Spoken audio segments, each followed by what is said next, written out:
Hello friend, welcome to my YouTube channel study with सभी। मैं हूं सविता। दोस्तों, आज के इस वीडियो में हम करने वाले हैं हिंदी ग्रामर के कुछ इंपॉर्टेंट क्वेश्चन जो सभी प्रतियोगी परीक्षाओं के लिए बेहद महत्वपूर्ण है। जिन परीक्षाओं में हिंदी ग्रामर से संबंधित प्रश्न पूछे जाते हैं, तो दोस्तों हम यहां पर टोटल 30 प्रश्नों को हल करेंगे।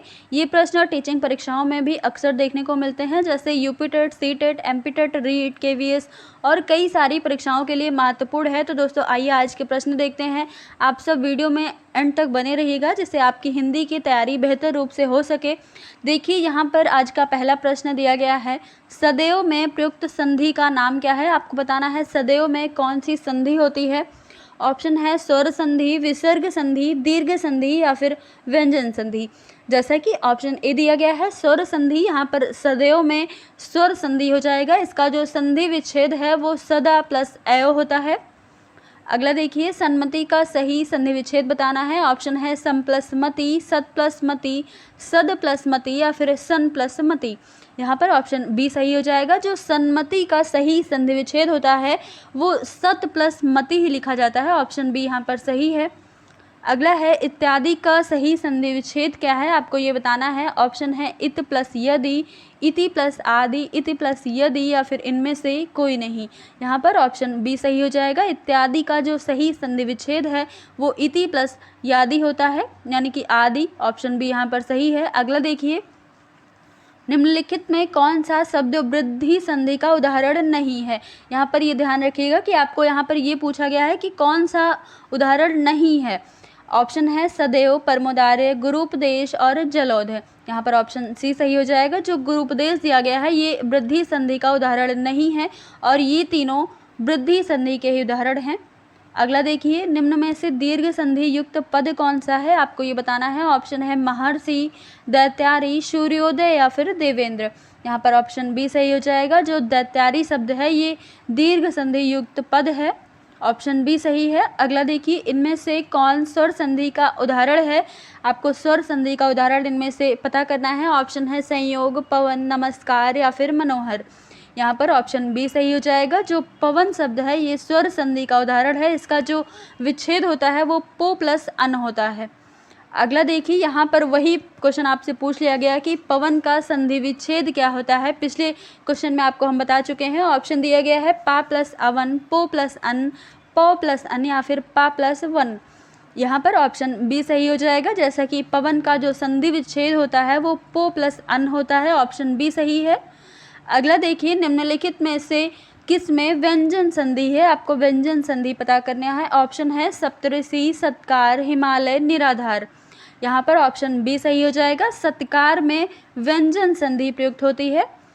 अगला देखिए, निम्नलिखित शब्दों में किस में विसर्ग संधि है, आपको विसर्ग संधि का पता करना है। ऑप्शन है नरेंद्र, सज्जन, सदैव प्लस और अतएव ये दिया गया है। तो यहाँ पर जो ऑप्शन डी दिया गया है अतएव, ये विसर्ग संधि के अंतर्गत आता है। इसका जो संधि विच्छेद होगा वो अतः प्लस एव हो जाएगा। अगला है उत प्लस हार के योग से कौन सा शब्द बना है। उतहार के योग से क्या इसका जो शब्द होगा वो कौन सा बनेगा, आपको ये पता करना है। ऑप्शन है उतार, उद्धार, उदार या फिर आहार। यहाँ पर ऑप्शन बी सही हो जाएगा। उत प्लस हार के योग से उद्धार शब्द बनेगा। ऑप्शन बी यहाँ पर सही है। अगला देखिए, पर्यावरण का सही संधि विच्छेद क्या है, आपको ये बताना है। ऑप्शन है पर्या प्लस वरण, परिधि प्लस आवरण, परिधि प्लस आवरण या फिर परि प्लस आवरण। यहाँ पर ऑप्शन डी सही हो जाएगा। पर्यावरण का सही जो संधि विच्छेद है वो परि प्लस आवरण ही होता है। ऑप्शन डी यहाँ पर सही है। अगला देखिए, अनुनासिक का संबंध किससे होता है, केवल मुंह से, नाक और मुंह दोनों से, केवल नाक से या फिर इनमें से कोई नहीं। यहाँ पर ऑप्शन नंबर बी सही हो जाएगा। अनुनासिक का संबंध नाक और मुंह दोनों से होता है। ये जो वर्णमाला के पंचवां अक्षर होते हैं व्यंजन के, वो होता है अनुनासिक जो शब्द होता है।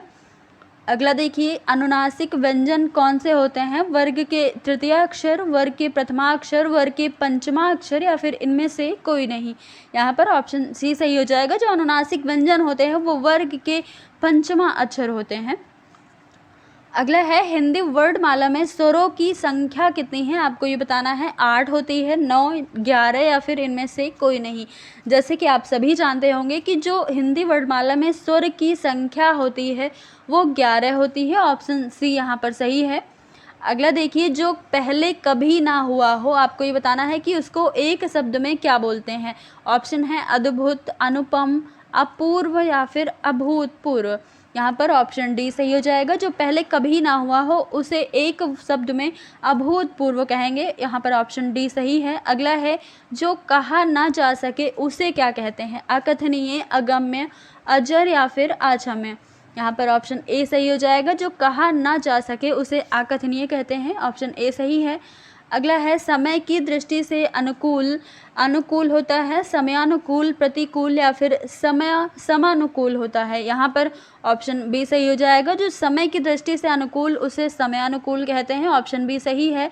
अगला है, जो सब कुछ जानता हो उसे क्या कहते हैं। अज्ञ, कृतज्ञ, विशेषज्ञ या फिर सर्वज्ञ।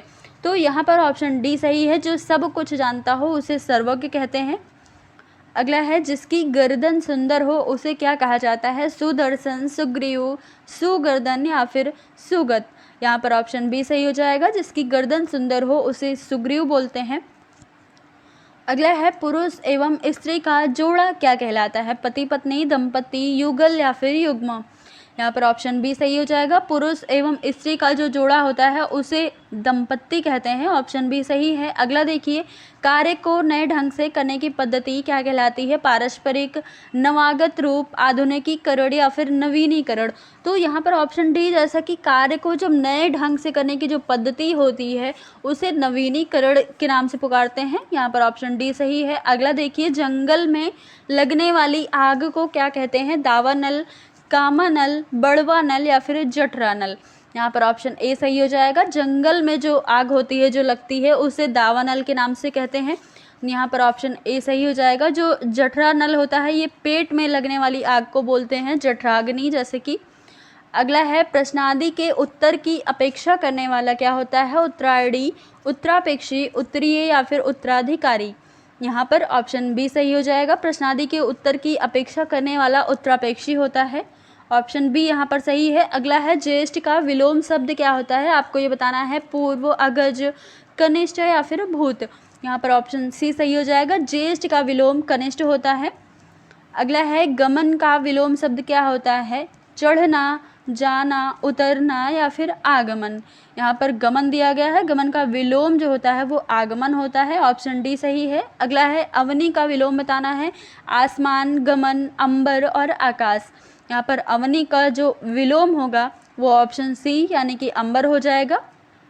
अगला देखिए, हे का विलोम शब्द क्या होता है। हार, हास्य, ग्राम या फिर ग्राम्य। यहाँ पर ऑप्शन सी सही हो जाएगा। हे का विलोम ग्राम्य होता है।